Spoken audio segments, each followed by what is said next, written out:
भारत और पाकिस्तान के बीच तनाव कम होने का नाम नहीं ले रहा है। देश में पक्ष हो, विपक्ष हो या फिर किसी भी मजहब का व्यक्ति हो, किसी भी जाति का हो या किसी भी धर्म का हो, हर कोई देश के साथ खड़ा है। लेकिन इस आपदा के मौके पर, आपदा में देश के कई लोग हैं जो अवसर बनाकर अपनी कुंठित मानसिकता का परिचय दे रहे हैं। उन्हीं में से एक है माननीय महोदया श्रीमान नेहा राठौर जी। कई बार आपने इनका गाना सुना होगा। बिहार में काबा, यूपी में काबा, एमपी में काबा, ऐसे कई गाने इनके हैं।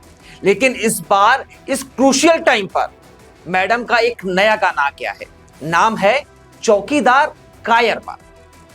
इस गाने के जरिए मैडम नेहा जी प्रधानमंत्री नरेंद्र मोदी पर जमकर सियासी वार करती हुई नजर आ रही हैं। और यहां आपको यह भी बता दूं कि मैडम नेहा का गाना ये उस वक्त पर आया है जब भारत और पाकिस्तान में जो पाकिस्तान के साथ हमारी जो टेंशन है वो बढ़ी हुई है।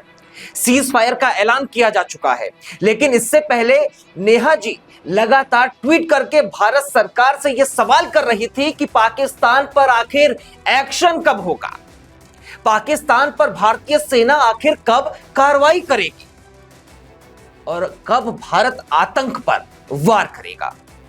लेकिन जैसे ही भारत ने पाकिस्तान पर हमला किया, पाकिस्तान से पहले नेहा जी ये कहने लगी, उनके कराहने की आवाज आने लगी। भारत का एक मिसाइल जो है वो पाकिस्तान पर गिरता तो चीखें मानो नेहा जी की निकलती थी। पहले मैडम नेहा जी को दर्द था कि भारत हमला क्यों नहीं कर रहा है। भारत ने हमला किया तो मैडम जी को बुरा लग गया और मैडम जी का दर्द जो है वो संभल नहीं पाया उनसे, और उनकी ये चीखें, उनका ये दर्द सोशल मीडिया पर लगातार दिखाई देने लगा, सुनाई देने लगा। लेकिन जब सीज फायर हुआ तो मैडम जी कायरबा गाना निकालकर भारत की आत्मा पर ही वार कर रही हैं।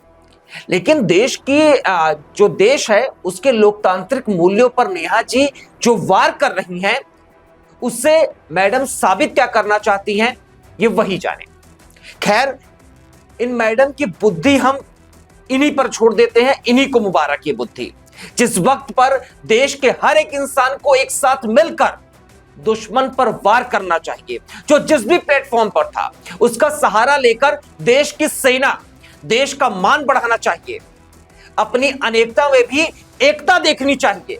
उस वक्त पर, उस टाइम पर ये मैडम अपनी सवा पैसे की राजनीति चमका रही है और चौकीदार कायरबा जैसे गाने निकालकर देश पर आक्रमण कर रही है। और ऐसे समय में जब भारतीय सेना अपने पराक्रम और जज्बे के सहारे उसके सबूत पूरे दुनिया के सामने रख रही है, यह सब बेहद ही खतरनाक और शर्मनाक है। कम से कम ऐसे मौकों पर तो इन लोगों को समझदारी का परिचय देना चाहिए।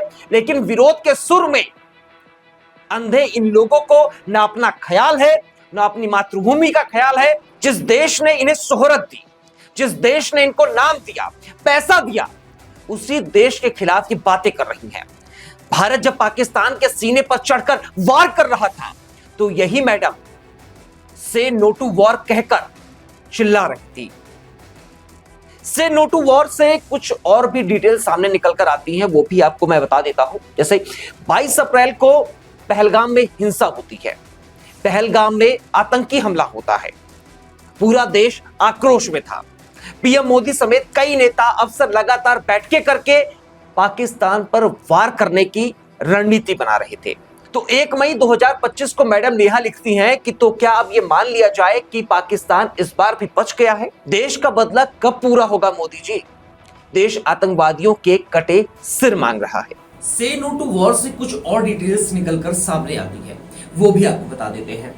22 अप्रैल को हुए पहलगाम हिंसा के बाद पूरे देश में आक्रोश था। प्रधानमंत्री नरेंद्र मोदी समेत कई नेता, अफसर लगातार बैठकें करके पाकिस्तान पर वार करने की रणनीति बना रहे थे। तो मैडम नेहा जी ने 1 मई 2025 को एक ट्वीट किया। उस ट्वीट में इन्होंने लिखा कि तो क्या अब ये मान लिया जाए कि पाकिस्तान इस बार भी बच गया? देश का बदला कब पूरा होगा मोदी जी? देश आतंकवादियों के कटे सिर मांग रहा है। ये नेहा मैडम का ट्वीट था। इसके बाद भारत सरकार ने यानी भारत ने 6 और 7 मई की दरमियानी रात पाकिस्तान पर अटैक कर दिया और ऐसा वार किया कि पाकिस्तान के सीने पर बैठकर भारत मूंग कर रहा था। जैसे ही भारत पाकिस्तान के सीने पर चढ़ा, नेहा मैडम का दर्द भी बढ़ गया और मैडम जी नो वॉर नो वॉर ये सब कहकर चिल्लाने लगी, ट्वीट करने लगी। यानी 8 मई 2025 को नेहा जी लिखती हैं कि लाशें भारत और पाकिस्तान में गिर रही हैं, हथियार यूरोप वाले बेच रहे हैं, तो बताओ युद्ध कौन जीत रहा है। और इसके बाद मोहतरमा ने से नो टू वॉर का हैशटैग भी लगाया। यानी जो मैडम कटे सिर मांग रही थी, अब नो वॉर चिल्ला रही हैं। गजब का दोगलापन है। भारत कार्रवाई ना करे तो मैडम कहती है भारत वार नहीं करता। भारत पाकिस्तान को रेल दे तो मैडम को दर्द बढ़ने लगता है, मैडम का दर्द उठ जाता है। मैडम का दर्द ऐसे बढ़ता है जैसे मैडम की रूह जो है वो पाकिस्तान में बसी है। खैर, अब आप ही बताइए कि नेहा जी के इस डबल स्टैंडर्ड का क्या किया जाए। सरकार वार करे तो दर्द, सरकार वार ना करे तो दर्द। और जब नेहा जी और पाकिस्तान के दर्द को देखते हुए सीजफायर हो जाए तो मैडम जी को और दर्द होने लगता है और मैडम जी कायरबा जैसा गाना निकालकर अपने दोगलेपन की संपूर्ण व्याख्या देने लगती हैं। जिस देश में अभिव्यक्ति की आजादी है, बोलने पर आजादी है, लेकिन नेहा राठौर जैसे लोग अपने बोलने की क्षमता और औकात दोनों भूल जाते हैं। अपने पड़ोसी और दुश्मन मुल्क को खुश करने के लिए किसी भी हद तक ऐसे लोग जा सकते हैं। मान लिया कि देश में स्वतंत्रता है और स्वतंत्रता तो सोच की भी है, तो क्या आप अपने घर में अपने किचन में ही सोच कर देते हैं? खैर, जब इंसान की बुद्धि में ही मल भर गया हो तो वो इस प्रकार के बयान और गाने जरूर निकालेगा। सुना है कि मैडम जी ने यूपीएससी की तैयारी भी की थी और अब जाकर इसका जवाब भी मिल गया है कि मैडम का यूपीएससी क्यों नहीं निकला, क्योंकि जिस बुद्धि में मल भरा हो वो हमारे देश के लोकतांत्रिक मूल्यों के लिए कितना घातक है, ये मैडम जी के रवैये से आप खुद देख सकते हैं। लेकिन जिस पाकिस्तान के पक्ष में मैडम बातें कर रही हैं, दया की भीख मांग रही हैं, ट्वीट पर ट्वीट कर रही हैं, नो वॉर चिल्ला रही हैं, उस पाकिस्तान की औकात और हरकत पूरे विश्व में किसी से नहीं छिपी है। पाकिस्तान के घर में ही ओसामा बिन लादेन मिलता है, बड़े बड़े नामी ग्रामी आतंकवादी पाकिस्तान में ही मिलते हैं और पाकिस्तान कोठे पर बैठी उस तवायफ की तरह है जो पैसों के लिए कुछ भी कर सकता है, किसी की गोद में भी जाकर बैठ सकता है। उदाहरण देता हूं, पहले पाकिस्तान को चाइना से पैसा मिलता था, पहले पाकिस्तान चीन की गोद में बैठा था क्योंकि वहां से उसको पैसे मिल रहे थे, और अब अमेरिका ने पैसे दे दिए तो अमेरिका की गोद में जाकर जी हजूरी करने लगा। खैर, पाकिस्तान की तबाहीगिरी तो दशकों पुरानी चलती आई है और ये आने वाले वक्त में भी ये बात जग जाहिर है कि चलती रहेगी। जो ज्यादा पैसा देगा पाकिस्तान उसकी गोद में जाकर बैठ जाएगा।